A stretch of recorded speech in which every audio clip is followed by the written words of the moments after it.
All right, folks, week one is in the bag, and that means we are going to have another episode of The Lab presented by Wolverine.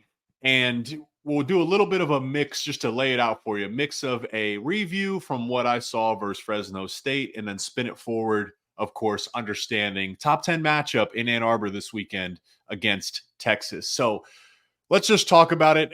I have to acknowledge the sentiment on social media. Can't ignore it, right? And I sensed a lot of panic, frustration, and I get at some point it's understandable. But I'll start here and say this. What was the expectation? Did you expect Michigan to come out week one in the first quarter and look dominant as they did last year?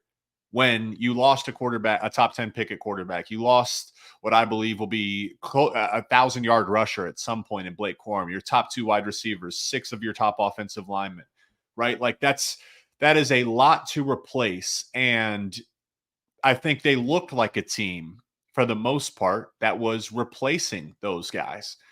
Now, of course, the challenge is no one wants to hear that because Texas is coming to town, and you can't look like that this weekend. But here's where we'll start, and it's not going to be the quarterback.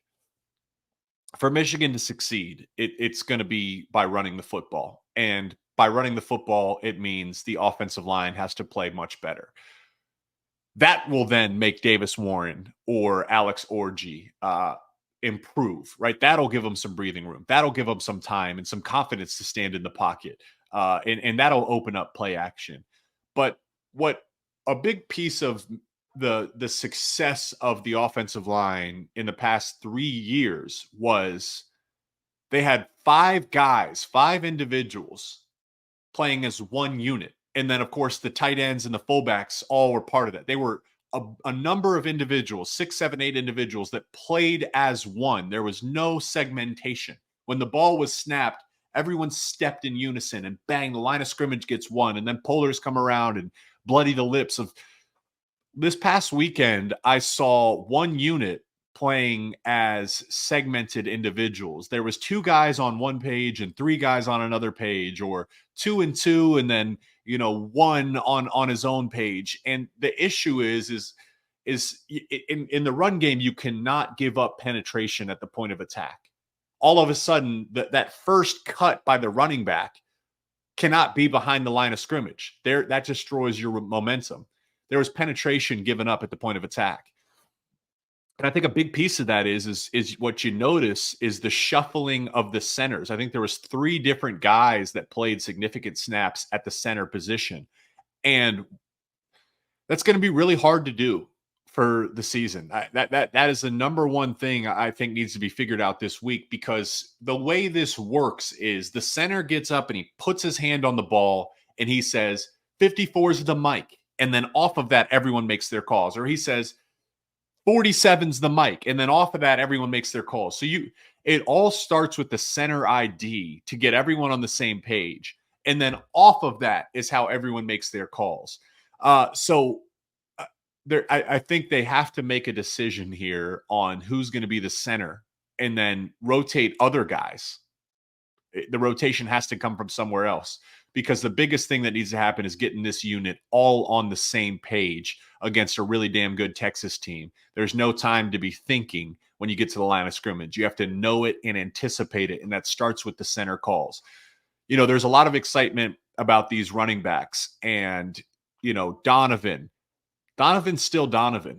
When I look at this, I don't think we may have to change, how we see this. Donovan is still a guy that is as dangerous as they come and can score from anywhere on the field. And what I would like to do is I would like to see him more involved towards his strengths, which is running off tackle and getting him involved in the passing game as well. I look at Khalil Mullings and I say he's a guy that is rising and deserves a bigger share of the workload. Reminds me so much of Hassan Haskins. Guy that came in at linebacker and converted to running back, and yet when he runs, he still looks like an angry linebacker at times. I like his quickness and his bounce, and I think that that's a different skill set than Donovan. And I think going into this game plan, what needs to be asked is which guy is best at doing what, and not just say we want to run the ball, put in whoever.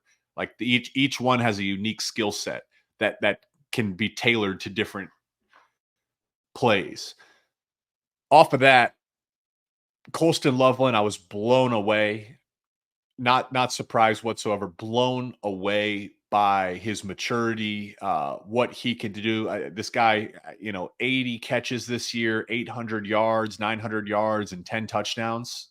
Sounds like a fair expectation, considering I think he's by far their best passing threat, and clearly the guy that quarterbacks look to as soon as the ball snapped. Just a great feel. He's their number one target.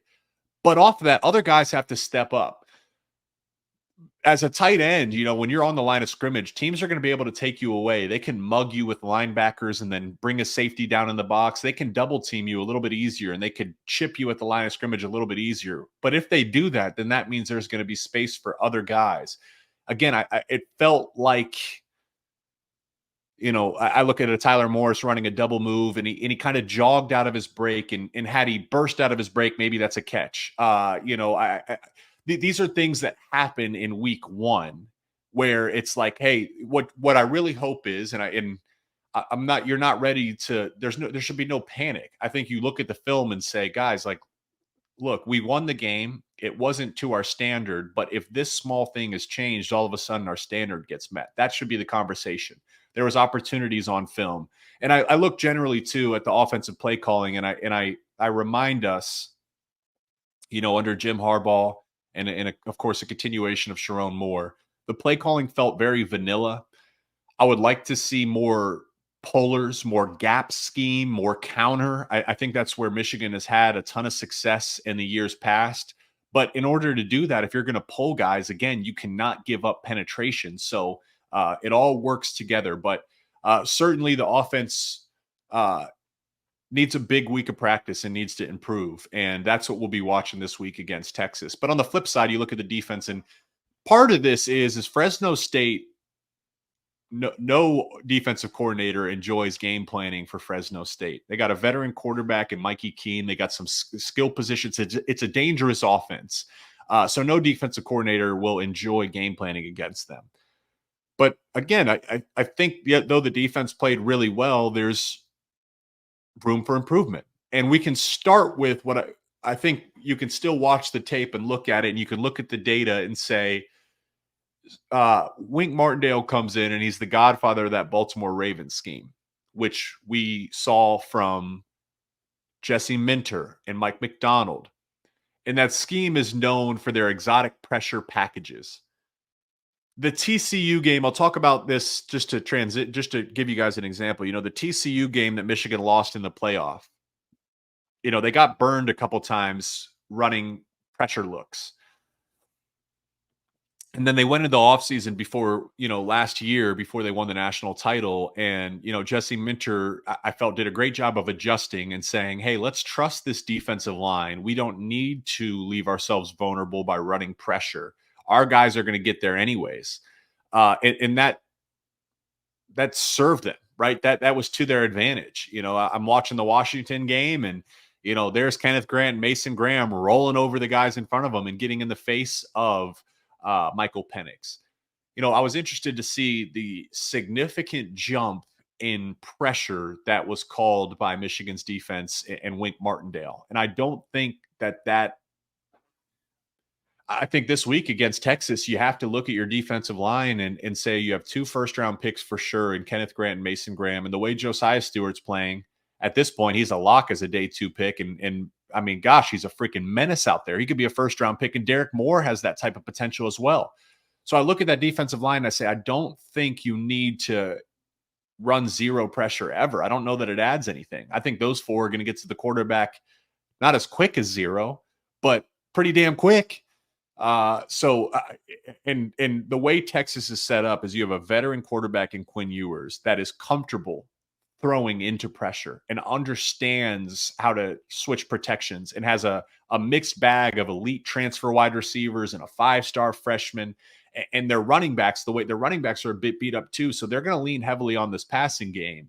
And it's a game of like cat and mouse, where how much pressure Michigan sends either has to get there or has to adjust if it isn't getting there, and Texas is taking advantage of it. And I look at that defensive line and I say, I think I would lean towards, and what I would expect to see is letting those four guys try to eat up front and win. And if it isn't getting there, then you adjust.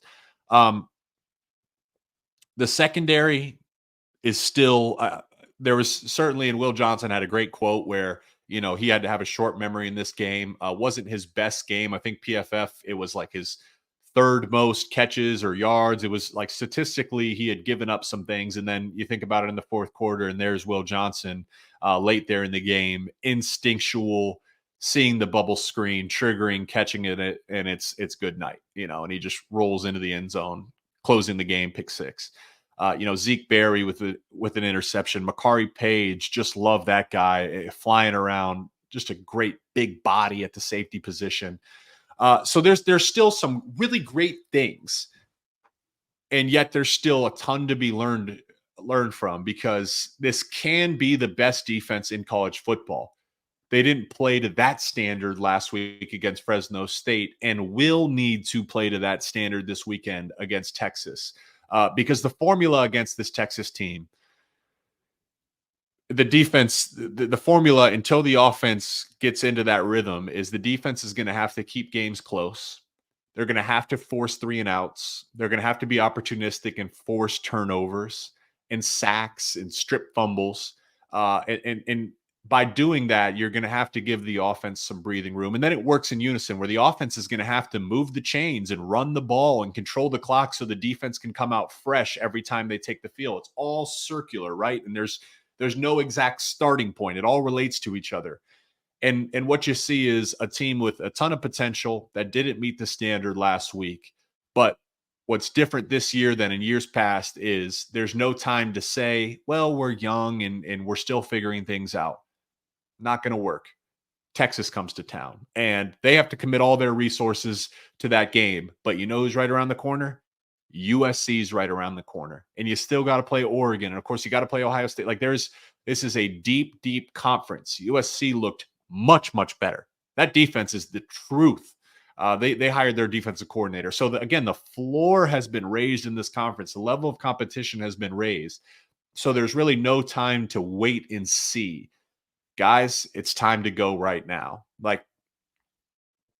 Tyler Morris, great potential. I don't, but we don't want to hear about potential. Show us what we know to be true.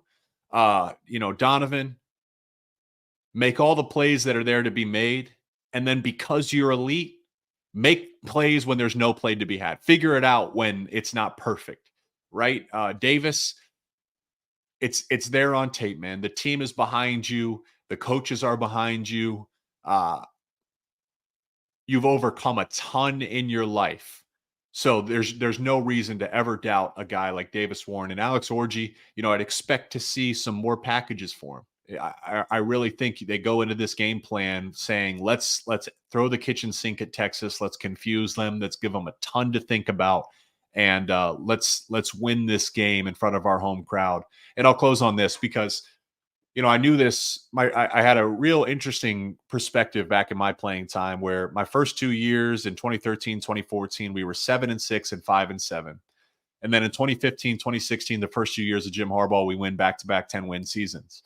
And what I always felt is, you'd watch teams, you'd watch a team like Minnesota on tape, and you'd say, man, we can win this game. And then Minnesota comes to the big house and they play their best game of the season. And then Utah comes to the big house and they play their best game of the season. And they're flying around and playing with passion that wasn't seen on tape. When you are a program like Michigan, teams get up for the chance that they can beat you. And here's Texas and Michigan, two of the perennial powerhouses in college football. And Texas is saying, they're coming to Ann Arbor saying, guys, we have an opportunity to beat the defending national champions. Texas will be at their absolute best this weekend. Every team that plays Michigan will be at their absolute best, which means Michigan has to be at their absolute best for every single opponent. They were not at their absolute best versus Fresno State, but we'll never judge someone off one game. can they improve going into this weekend? That's the big question across the board. And who are those leaders that are going to emerge? Josiah Stewart, the emotion and the passion he played with this weekend is contagious. Who's going to be that guy offensively? Max Bredesen, I see him driving guys into the ground and finishing through the whistle. Colston Loveland, the passion and emotion. Who are those guys that have contagious passion and a joy for the game of football because it's earned through preparation and production? That's the pieces here that we need to observe this weekend. In the biggest games, it's the biggest players that need to show up. So, really excited about this matchup. All in all, I mean, this is what modern college football is these days.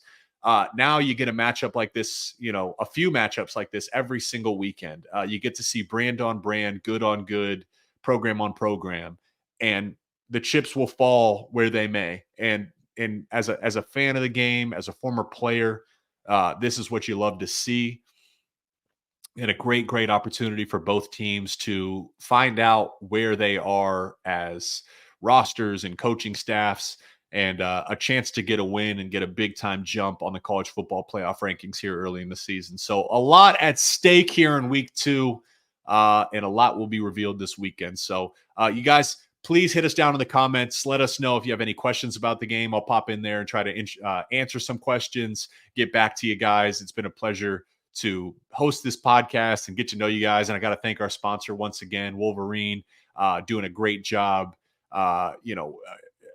with this show and connecting to the community and bringing on players so you guys can get that behind the scenes access. So really excited. And we got a fun segment coming up on our next episode with a player. I won't reveal it, a new segment presented by Wolverine. So stay tuned for that. Make sure you guys like and subscribe. We'll see you guys next week.